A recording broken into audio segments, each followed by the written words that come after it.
About 2.5 million Latinos are registered to vote in Florida in 2020. Puerto Rican voters tied with Cubans as the largest electorate in that group. So what's motivating them to get to the polls? MSNBC host Alicia Menendez asked Puerto Rican voters in Miami. Name one issue that is driving your vote this November. Fear. I would go with fear too. I can say fear too. I think it's COVID. The way Puerto Rico is treated, the way immigrants are treated. I miss the pandemic because I think that the president have not taken action to protect population. What is your assessment of Donald Trump's handling of Hurricane Maria? Okay, well, I know what you want to know. The paper towels. It didn't bother me. The president didn't do anything right for us.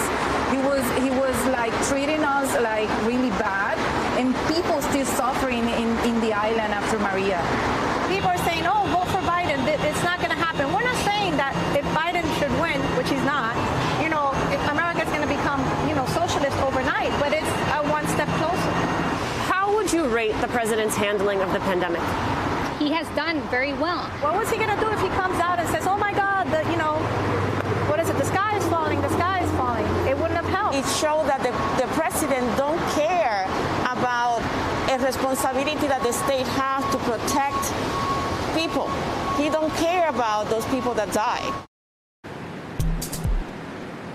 Alicia Menendez joins us now from Miami. Alicia, thank you so much for being here. Joe Biden has close to 60% of the Latino vote in Florida. How are President Trump's comments on immigration, the Latino community, how are they factoring into Biden's support with this group? It's a great question, Allison. When we were talking with Puerto Ricans specifically, they had other issues that were top of mind. They talked a lot about the president's handling of the pandemic. They talked about the economy. They talked about health care. That's not to say, though, that immigration isn't an issue, which is interesting among Puerto Ricans because unlike many other Latino groups, they are born U.S. citizens. And so they have a different experience of immigration than many other Latinos in this country. And yet it resonates with them. I spoke with one Puerto Rican voter who explained why it's going to be on his mind as he casts his vote. As a Puerto Rican, we are Latinos. And every time he says something derogatory about the Latino community, it not only includes the Mexicans, it includes everybody. And so you see there, of course, this being not necessarily an issue that he would say is a top 1, 2, 3 issue, and nevertheless factoring into his overall impression of this president as well as his support for Joe Biden. So what else is motivating these voters towards either Trump or Biden? Is there anything else that really stood out to you? Yeah, Allison, I think what stood out to me was how if you were an alien coming to this planet and you spoke with these two different set of voters, you would get completely different understandings of what is happening in this country. You talk with the Trump supporters, they support his handling of the pandemic. They say that the economy is better than it has ever been. They also say the country and their communities are more united than they've ever been. You talk to the Puerto Rican Democrats who are supporting Joe Biden, they talk about a completely different reality. They say the country has been divided in the last 4 years. They talk about the fact that they think the president's handling of the pandemic has been absolutely catastrophic. It's part of why they say they're voting for Joe Biden, because they want to see a plan for the economy, a plan for health care, and a plan for this pandemic. Allison? Alicia Menendez, love having you on the show. Thanks so much for coming to see us. Thanks, Allison. President Trump postponing his Fayetteville, North Carolina rally tonight until Monday, his campaign blaming the weather. Joe Biden is up 3 points in North Carolina, according to a New York Times Siena College poll. It's a state the president won in 2016. The president also in Florida today. Here's what he told his supporters in Tampa. I'm thrilled to be here in our home state, Florida. I love this state, and I love the people of this state. And 5 days from now, we are going to win Florida. We are going to win 4 more years in the White House. NBC News correspondent Carol Lee joining us now from Washington. Carol, the president says he'll go to North Carolina Monday. The New York Times reporting that would be his 9th campaign stop in the state since September. Is this a sign that he thinks they're in trouble there? This is a sign that it is a must-win for the Trump campaign. They've really set their sights on North Carolina and Florida as 2 states that they are battleground states that they have to keep in President Trump's column. And they're also, according to campaign officials, 2 states that they are hoping the president can get out there and energize his supporters enough that they'll be able to call those states on election night relatively early. Now, obviously, there's a lot of things that have to happen before that can take place, but that's how the Trump campaign is thinking about North Carolina. They see it almost as the same way they see Florida, which is the largest battleground state with 29 electoral votes. And look, the president's in a fight for North Carolina. And if North Carolina's not going his way, given just the history of how the state has voted in presidential elections past, it could signal for him that he's having a much larger, rougher night than the campaign certainly would want to be having, and that his path to getting to 270 electoral votes is going to be much narrower. Carol, last week, President Trump had a rally in Gastonia, North Carolina. Now, Gaston County Health Department says that 2 people from that rally have COVID-19. I know it's just 2 people, but those optics are not good. Any comment from the campaign? I mean, what are they saying about the risk to their supporters at Trump rallies?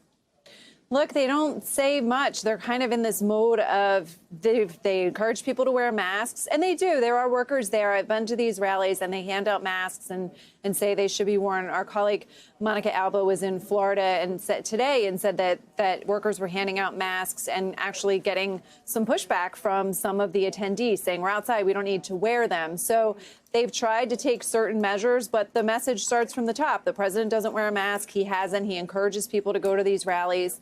So it's not surprising that someone would test positive having attended these rallies. They're rather large, several thousand people at least. And we've seen this before. We've seen the president leaving other rallies and states, and then people learning that they had contracted coronavirus while he was holding one of these rallies. Where the window that the president is in now, with just 5 days until Election Day, these stories are not good optics for the campaign. They're sort of used to them at this point, and 2 is not a huge outbreak. But they're less likely to get a bunch of them in the sense that the president's doing a ton of rallies, at least 3 a day. And those cases are likely to come up, should there be any cases, after Election Day. So he's in a narrower window for when we might see more of these types of incidents. Carol, the president was in Tampa earlier today talking to Latino voters. Here's what he said. Biden's agenda will devastate the Hispanic American community. He betrayed Hispanic Americans for 47 years. He's been very bad to the Hispanic Americans. And what is happening with those poll numbers? I have the highest numbers. We are now, according to the polls I'm showing, which are real polls, we are now beating the Democrats for the first time ever with Hispanic Americans. First time ever. First time ever. And I've always loved them, and I think they've always loved me. The Trump campaign released an economic plan focused on Hispanic Americans. Carol, what's in that? Well, this is called the American Dream Plan. It's a 2-page document. It's actually a White House document, although they were referring questions about it to the campaign, which was a little bit confusing. But it's the president's attempt to say to the Hispanic voters that he's got an economic plan to help them if he is reelected. It's coming very close to the election. It's not very detailed. So you can sort of draw your own conclusions there of what motivations might be. But the president is making a play for Hispanic voters, specifically in the state of Florida, where he's doing rather well, largely because of his policies towards Cuba and Venezuela. But this economic plan makes some very lofty promises. It promises some 500,000 new Hispanic-owned businesses in the economy if the president's reelected. It's not clear how he would achieve any of these things. It's not a real detailed roadmap, but it addresses some key economic issues, small businesses, education, and things like that. And obviously, the president's trying to make the argument, an economic argument, about why he should get another term and what he might do if he does. Carol, yesterday the Supreme Court said it won't block ballots in North Carolina that arrive up to 6 days late. It also said it would leave a lower court ruling that said Pennsylvania has to count ballots that arrive up to 3 days after the election. What is the president saying about those decisions? Obviously not things that he would support.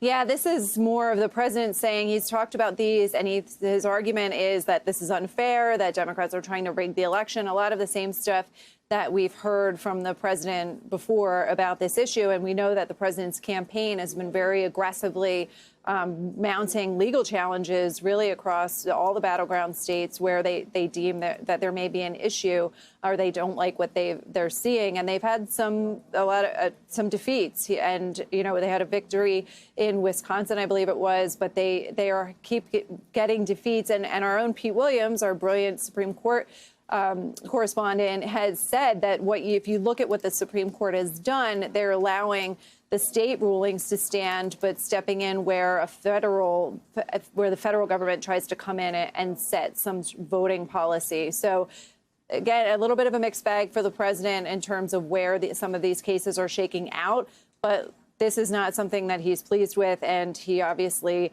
has been continuing to make the case that this is going to be Democrats trying to rig the election when there is indeed no evidence of that. Carol, a last question for you. Speaker Nancy Pelosi blasting President Trump for saying to female voters that he would help their husbands get back to work. Pelosi saying, what decade is he living in? What century is he living in?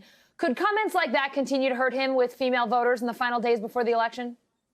Well, we know that there are some concerns and have been for months among people who work for the president, who advise him politically, just the way that he talks about suburban women voters. You remember that he had some tweets that said suburban housewife, and there, you know, a lot of eyes were rolling about that. That also sounded very similar to we're going to get your husbands back to work. It's notable the president was saying that in a state that has a female governor. And so it's not clear exactly how this is going to play, whether that specific comment is going to move anybody. But it plays into a larger narrative where the president is talking about a group of voters that he's losing support among in ways that don't necessarily speak to them. And it's not just his language there, but also he tried this law and order message. That didn't really stick. The polling doesn't show that was working. And so he hasn't found a way to really address what his campaign has been concerned about for months, and that is that he's losing support among suburban women voters who are key in any number of these battleground states. All right, Carol Lee outside the White House. Thanks so much. Joe Biden also stumping in Florida today with 2 socially distanced drive-in rallies, telling voters in Broward County the important role that Florida plays in his bid for the Oval Office. Ladies and gentlemen, the heart and soul of this country is at stake. Right here in Florida. It's up to you. You hold the key. If Florida goes blue, it's over. Biden's second drive-in rally today in Tampa. NBC News correspondent Mike Memoli wraps up the campaign's day in the Sunshine State. Well, Allison, Florida very clearly ground zero for the presidential campaign today. Joe Biden making 2 stops while the president also in the state. As far as the Biden campaign strategies, you can see it in what Joe Biden's schedule looks like today. First, a drive-in rally here in Broward County, Florida. If you're a Democrat on election night, one of the first things you're looking at, what is the turnout in Miami-Dade County, Broward County, and also Palm Beach County? These are 3 of the engines of Democratic votes throughout the state. So you want to make sure you're hitting your numbers as much as you can. Hillary Clinton won more than 550,000 votes here in Broward County alone out of a statewide total of 4.5 million. So that's the strategy for the first stop here. Now he's on his way to Tampa, and the I-4 corridor, that's really the battleground of the battleground state. That's where both campaigns really need to try to persuade voters, get them to come out and to choose them in what is a really competitive part of the state, and that's why both candidates are there today. Now, in 2016, Hillary Clinton, her advisors, they felt good about Florida when they saw the numbers coming in South Florida. What was different, though? They got surprised later on by the turnout in these more rural interior counties of Florida that was way higher for President Trump than they thought was possible. That's why he became President Trump. So even while the Biden campaign sees new polls out today, like our own NBC Marist poll with a 4-point advantage, several other polls also showing him with at least a couple points of a lead, they're not taking anything for granted. They're really doing everything they can to press the early vote and to try to make sure the rest of the vote that hasn't come in early comes out on Election Day. So Biden in Broward County, speaking just around the corner, in fact, from where there was an early vote site, that's a place where you need to make sure you're getting the vote out as much as possible. In fact, before his event, one of the speakers said, if you haven't cast your ballot by mail already, you better make sure you deliver it in person. This all comes as Biden's really ramping up his campaign schedule for the final few days. We already knew he had 2 states on the itinerary for Friday, Iowa and Wisconsin. They added a 3rd today, Minnesota. And then on Saturday, the first time in this campaign, we'll see Joe Biden together with his former running mate, President Obama, on the campaign trail with 2 stops in Michigan. Allison? Hey, NBC News fans, thanks for checking out our YouTube channel. Subscribe by clicking on that button down here and click on any of the videos over here to watch the latest interviews, show highlights, and digital exclusives. Thanks for watching.